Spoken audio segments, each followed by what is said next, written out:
Hello friends, हमारे इस YouTube channel में आप सभी का स्वागत है। आज मैं आपके लिए 16 महाजनपदों से संबंधित एक वीडियो लाया हूँ। मैं इसी तरह से समय समय पर इतिहास विषय पर महत्वपूर्ण वीडियोस लाता रहूँगा। इसके लिए आपको हमारे इस YouTube चैनल को सब्सक्राइब करना होगा। आइए आज का वीडियो शुरू करते हैं। आज का वीडियो 16 महाजनपदों के बारे में है, जो कि ऋग्वैदिक काल के पश्चात कबीले धीरे धीरे जनपदों में तब्दील हो रहे थे। इसके पश्चात इन जनपदों में 16 महाजनपद प्रमुख हैं जो शक्तिशाली थे। सबसे पहला आता है अंग। इसकी राजधानी चंपा थी। यह वर्तमान समय में बिहार एवं बंगाल का संयुक्त इलाका, बिहार का मुंगेर जिला एवं भागलपुर जिले में विकसित था। महाभारत में जो कर्ण हैं वो इसी देश से संबंध रखते थे, इसी देश के थे, अंग देश के थे। अंग देश का जिक्र अथर्ववेद एवं महाभारत दोनों में मिलता है। आइए अंग देश की भौगोलिक स्थिति के बारे में जान लेते हैं। मानचित्र पर तो यह है अंग जो कि बिहार एवं बंगाल के सीमावर्ती इलाके में फैला था। इसके पश्चात अवंती राज्य पर आते हैं। अवंती राज्य की मुख्यतः 2 राजधानियां थीं। इसकी उत्तर की राजधानी महिष्मती थी एवं दक्षिण की राजधानी उज्जैनी थी। यह इस समय मालवा का क्षेत्र है, जो कि राजस्थान, गुजरात, मध्य प्रदेश का जो संयुक्त मालवा का इलाका है, उस क्षेत्र में अवंती राज्य था। उज्जैन नगरी आज भी है, जो कि अवंती राज्य की दक्षिण की राजधानी थी। इस क्षेत्र में जैन एवं बौद्ध भिक्षुओं की बहुल्यता थी। यहाँ पर जैन एवं बौद्ध धर्म के भिक्षु निवास करते थे ज़्यादातर। इसकी मैप में स्थिति देख लेते हैं तो ये है अवंती, जो कि गुजरात का कुछ एरिया, महाराष्ट्र का, मध्य प्रदेश एवं राजस्थान का संयुक्त बीच का एरिया अवंती राज्य था। इसके पश्चात नेक्स्ट जनपद पर बात कर लेते हैं। इसके बाद नेक्स्ट है अशमक। अशमक की राजधानी पोतन या प्रतिष्ठाना या पैठान थी। यह आधुनिक समय में गोदावरी नदी के समीप गुजरात एवं महाराष्ट्र का इलाका था। 16 जनपदों में सबसे दक्षिणतम जनपद अशमक ही था। बाद में यहाँ पर शातवाहन शासकों ने राज किया, जिनमें गौतमीपुत्र शातकर्णी प्रमुख था। इसकी मैप में स्थिति देख लेते हैं। ये जो सर्कल है, सर्कल के बीच में अशमक प्रांत है। अशमक राज्य ये जो तेलंगाना का जो एरिया है, जो संयुक्त रूप से महाराष्ट्र एवं तेलंगाना एवं थोड़ा पार्ट छत्तीसगढ़ का है, यह एरिया अशमक था, जो कि गोदावरी के समीप था, गोदावरी नदी के तट पर था। चौथा राज्य है मगध, जो कि महाजनपद था। कहा जाता है इन 16 जनपदों में भी सबसे शक्तिशाली जनपद मगध महाजनपद था, जिसकी राजधानी गिरिवज्र थी। बाद में इसकी राजधानी राजगृह भी हो गई। मगध आधुनिक समय में पटना एवं गया वाला इलाका है जो कि बिहार राज्य में पड़ता है। कहा जाता है मगध सबसे शक्तिशाली राज्य था। इसका जिक्र अथर्ववेद में भी मिलता है।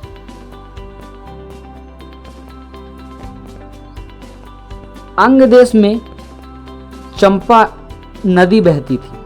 वह नदी अंग देश एवं मगध देश दोनों की सीमा बनाती थी। सबसे पहले मगध में ब्राह्मणों का बोलबाला था। यहाँ पर ब्राह्मण लोग अधिकतर निवास करते थे, परंतु जब जैन एवं बौद्ध धर्म की स्थापना हुई, जब यह प्रचलन में आया, तो यहाँ पर जैन एवं बौद्ध भिक्षुओं का बोलबाला हो गया। जो व्यक्ति जैन एवं बौद्ध धर्म एडॉप्ट करते थे वे इस जगह पर अधिकांश रहने लगे। यहाँ के लोगों ने अधिकांश जैन एवं बौद्ध धर्म स्वीकार किया, क्योंकि मगध महाजनपद का पहला राजवंश हर्यंक राजवंश है। यहाँ का प्रथम राजा बिंबिसार था। बिंबिसार ने जैन एवं बौद्ध दोनों धर्मों को राजधर्म घोषित कर दिया था। तो इस तरह से मगध में अधिकांश जैन एवं बौद्ध धर्म स्वीकार करने वाले व्यक्ति रहते थे। आइए मगध की मैप में स्थिति जान लेते हैं। यह है मगध, जो कि आधुनिक पटना एवं गया वाला स्थान है, जो कि बिहार राज्य में पड़ता है। इसके पश्चात मगध के पश्चात मत्स्य आता है। मत्स्य की राजधानी विराटनगर थी। मत्स्य आधुनिक समय में राजस्थान के जयपुर का इलाका है।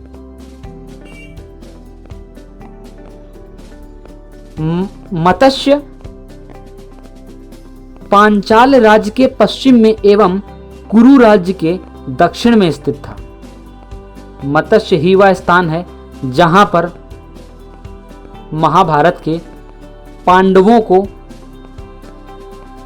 वनवास के बाद जो 1 वर्ष का अज्ञातवास था वह इन्होंने मत्स्य में ही काटा था। विराटनगर में ही इन्होंने काटा था पांडवों ने। तो मत्स्य राजस्थान के जयपुर का इलाका है। अब आइए मत्स्य की मैप में स्थिति जान लेते हैं। मत्स्य जो कि राजस्थान में जयपुर का इलाका है, जो सर्कल के अंदर है इलाका पिंक कलर से, यह मत्स्य जनपद था। इसके पश्चात मल्ल आता है। मल्ल, इसकी राजधानी कुशीनगर थी, जो कि आधुनिक समय में देवरिया कुशीनगर वाला इलाका है, जो पूर्वी उत्तर प्रदेश का इलाका है। इसमें कुछ इलाका बिहार का एवं कुछ तराई का इलाका नेपाल का भी आ जाता है। नेपाल के तराई वाला इलाका भी मल्ल राज्य में आता था। कुशीनगर ही वह स्थान है जहां पर महात्मा गौतम बुद्ध जी को महापरिनिर्वाण की प्राप्ति हुई थी। आइए मल्ल की स्थिति मैप में देख लेते हैं। मल्ल जो कि कुशीनगर इसकी राजधानी थी। यह सर्कल के अंदर जो येलो कलर से है वह मल्ल राज्य था। इसके पश्चात हम लोग काशी जनपद के बारे में चर्चा करेंगे। काशी जिसकी राजधानी वाराणसी थी। वाराणसी इसको इसलिए इसका नाम पड़ा क्योंकि काशी में 2 नदियां हैं, वरुणा एवं असी नदी हैं। वरुणा एवं असी नदी के मिश्रित रूप से दोनों को मिलाकर वाराणसी नाम रख दिया गया। तो इस तरह से वाराणसी का नामांकरण हुआ। यह इस समय उत्तर प्रदेश में बनारस वाला इलाका है। इस जनपद का जिक्र मत्स्य पुराण में भी मिलता है। मत्स्य पुराण जो कि सबसे पुराना पुराण है। कहा जाता है इस काशी जनपद को मगध को दान में दे दिया गया था, जिससे यह मगध राज्य में आने लगा था कुछ समय के पश्चात। आइए काशी की मैप में स्थिति जान लेते हैं। काशी, जो कि लाइट पिंक का एरिया है सर्कल के अंदर, जिसमें वाराणसी है, तो यह एरिया काशी का था। यह जनपद छोटे से इलाके में फैला था। इसके पश्चात हम लोग कौशल देश की बात करेंगे, जिसकी राजधानी श्रावस्ती थी। कौशल जो कि ईस्टर्न यूपी में पड़ता है, यह रामचंद्र जी की जन्मभूमि भी थी। तो इस तरह से कौशल आधुनिक समय में गोरखपुर, अवध, लखनऊ का एक बड़ा इलाका था, जिसमें सुल्तानपुर, प्रतापगढ़, बाराबंकी, ये सारे जिलों का एक मिश्रित समूह था, एक बड़ा इलाका था कौशल। कहा जाता है कि कौशल नरेश प्रसन्नजीत की पुत्री के साथ मगध का राजा बिंबिसार विवाह कर लेता है। बिंबिसार का एक नियम था कि वह, चूंकि मगध महाजनपद सबसे शक्तिशाली था, तो उसका राजा बिंबिसार जिस भी जनपद से अपनी संबंध बनाता था, तो वहां पर अपना विवाह कर लेता था। कहा जाता है कि मगध महाजनपद का संस्थापक बिंबिसार की 16 पत्नियां थीं और 16 महाजनपद भी हुए। तो यह कहा जाता है कि बिंबिसार ने प्रत्येक जनपद से एक विवाह किया था, प्रत्येक जनपद की एक राजकुमारी से विवाह किया था। तो इस तरह से बिंबिसार की 16 पत्नियां थीं। आइए कौशल की स्थिति मैप में देख लेते हैं। जो यह सर्कल वाला एरिया है, जिसके चारों ओर ब्लू कलर का सर्कल है, यह कौशल राज्य था। यह एक बड़ा राज्य था जो कि गोरखपुर, अवध, लखनऊ, बाराबंकी, प्रतापगढ़, सुल्तानपुर का जो मिलाकर एरिया बनता है, वह उस समय कौशल राज्य के नाम से प्रसिद्ध था। यह राम की जन्मभूमि भी कही जाती है। यहाँ पर अयोध्या वाला एरिया भी पड़ता है। इसके पश्चात कुरु की बात कर लेते हैं। कुरु, जिसकी राजधानी इंद्रप्रस्थ थी। दिल्ली का पुराना नाम इंद्रप्रस्थ भी है। कुरु वर्तमान समय में मेरठ, दिल्ली, हरियाणा एवं पश्चिमी यूपी का एरिया था, यूपी का इलाका था, पश्चिमी यूपी का। इसमें दिल्ली भी पड़ता था, हरियाणा का भी कुछ इलाका कुरु राज्य में शामिल था। कुरु का जिक्र महाभारत में खूब मिलता है। इसकी राजधानी इंद्रप्रस्थ थी। कहा जाता है कुरु को मगध महाजनपद के राजा बिंबिसार ने जीत लिया था और यहां से भी राजकुमारी से विवाह करके कुरु से अपने संबंध बनाए थे। तो इस तरह से कुरु की राजकुमारी से मगध का किंग विवाह कर लेता है। आइए कुरु की स्थिति जान लेते हैं मैप में। यह सर्कल वाला एरिया कुरु है, जो कि लाइट ऑरेंज कलर का है। इसकी राजधानी इंद्रप्रस्थ थी, जो कि आधुनिक दिल्ली, मेरठ, पश्चिमी यूपी, हरियाणा के कुछ मिश्रित इलाका था। इसके पश्चात कंबोज पे बात कर लेते हैं, जिसकी राजधानी राजपुरा, राजनगर, हाटक थी। कंबोज इस समय कश्मीर का एरिया है, राजौरी वाला। कहा जाता है कि कंबोज उस समय स्वतंत्र राज्य माना जाता था। मैप में कंबोज की स्थिति देखते हैं। सर्कल वाला एरिया या कंबोज एरिया है, सबसे ऊपरी एरिया, आधुनिक अफगानिस्तान वाला एरिया। तो इस तरह से 16 महाजनपदों में से कंबोज भी एक प्रमुख जनपद था। इसके पश्चात वत्स आता है। वत्स की राजधानी कौशाम्बी थी। वत्स एरिया आधुनिक समय में प्रयागराज, इलाहाबाद के आसपास का एरिया है। इस एरिया में कड़ामानिकपुर वाला एरिया भी आता है। इसी जगह पर संगम के तट पर प्रत्येक 5 वर्ष में हर्षवर्धन अपनी संपत्ति बौद्ध भिक्षुओं को दान कर देता था। हर्षवर्धन जो प्राचीन भारत में एक राजा हुआ है, जो महान राजा हुआ है, वह अपनी सारी संपत्ति संगम के तट पर 5 वर्षों में बौद्ध भिक्षुओं को दान कर देता था।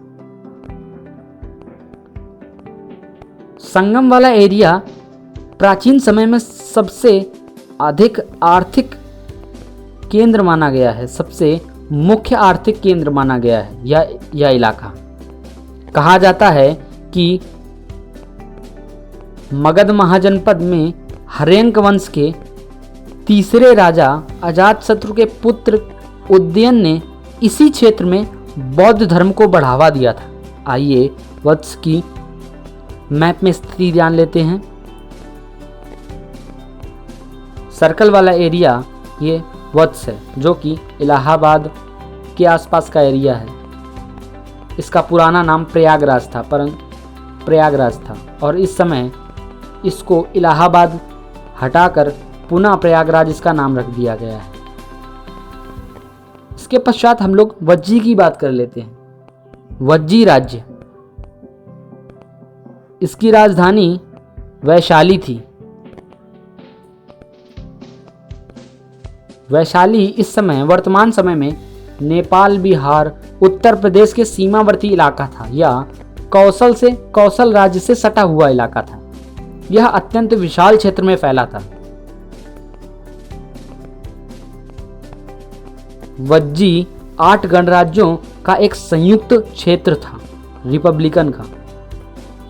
वज्जी का मैप में एरिया देखते हैं।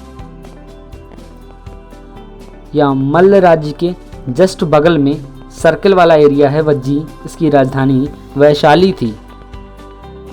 इसके पश्चात हम लोग शौरसेन की चर्चा करेंगे। इसको सूरसेन भी कहा जाता है।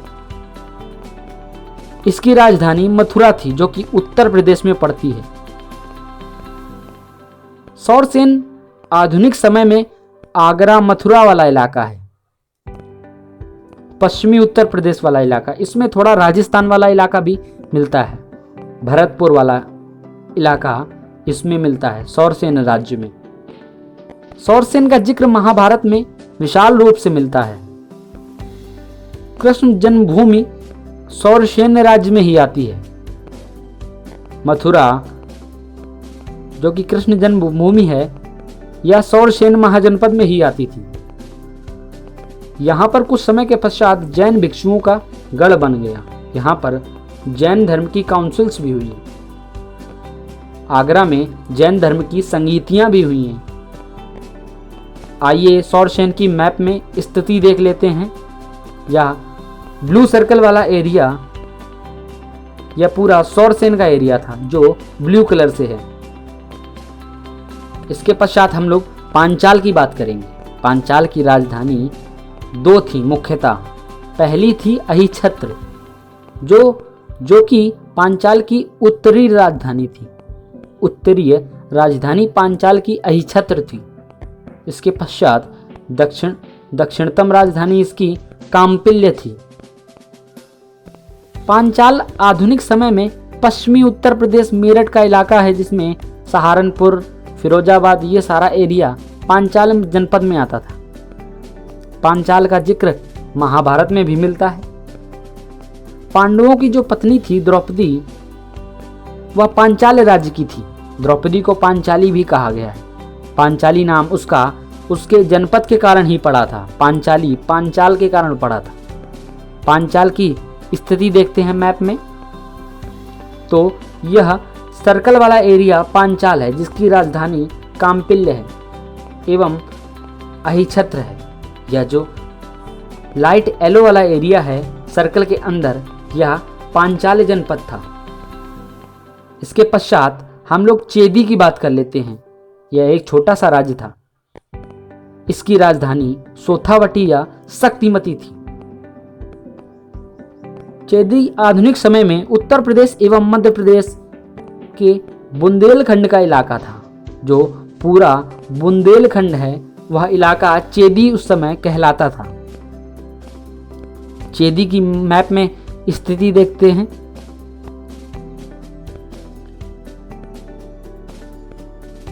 यह गोल सर्कल वाला एरिया जो कि लाइट येलो है, यह चेदी था, जो कि वत्स के जस्ट दक्षिण में है। आइए इसके बाद अंतिम महाजनपद के बारे में बात करेंगे। यहाँ पर गांधार। गांधार की राजधानी तक्षशिला थी। गांधार जनपद वर्तमान समय में पाक पंजाब वाला इलाका है, जो कि पाकिस्तान के रावलपिंडी से लेकर अफगान तक फैला है, अफगानिस्तान तक फैला है। गांधार का जिक्र अथर्ववेद में भी मिलता है। कहा जाता है कि गांधार जनपद युद्ध कला का प्रमुख केंद्र था उस समय। गांधार क्षेत्र अंतरराष्ट्रीय वाणिज्यिक शहर भी था। महाभारत में गांधारी एवं शकुनी इसी जनपद से बिलोंग करते थे। आइए गांधार की मैप में स्थिति देखते हैं कि गांधार वर्तमान समय में कहां पर था। यह ब्लू सर्कल वाला एरिया या गांधार था, जो कि थोड़ा एरिया कश्मीर से सटा हुआ पाकिस्तान का जो रावलपिंडी वाला इलाका है, यह गांधार था। आधुनिक समय में इसका कुछ इलाका अफगानिस्तान में भी आता है। तो इस तरह से आज के वीडियो में हमने 16 महाजनपदों के बारे में बात की।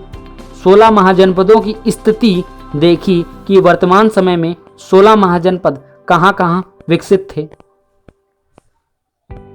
नेक्स्ट वीडियो में हम लोग मगध महाजनपद की बात करेंगे, क्योंकि इन 16 महाजनपदों में सबसे शक्तिशाली जनपद मगध महाजनपद था। मगध महाजनपद ने समय समय पर अनेक जनपदों से युद्ध करके उनको अपने में मिला लिया और अपने राज्य का प्रसार करता चला गया, क्योंकि कहा जाता है कि मगध राज्य सबसे ज़्यादा विकसित राज्य था, क्योंकि यहाँ पर कहा जाता है कि लोहे की बहुलता थी, लोहे की खोज यहीं पर हुई। तो इस तरह से सारे राज्यों को लोहे की ज़रूरत पड़ने लगी। जैसे लोहे से अनेक चीज़ बनाई जाने लगी, जैसे कि तलवारें, ढाल, मुकुट, युद्ध से संबंधित चीजें लोहे से बनाई जाती हैं। तो इस तरह से लोहे की आवश्यकता सारे महाजनपदों को पड़ी, जो कि मगध महाजनपद के पास में थी। तो इस तरह से सारे जनपद मगध के अधीन होते चले गए धीरे धीरे। मगध के पास सारी सुविधाएं थी, तो इस तरह से वह आसानी से अन्य जनपदों से युद्ध करके उनको हरा देता था। तो इस तरह से मगध महाजनपद अन्य जनपदों की अपेक्षा अधिक शक्तिशाली था।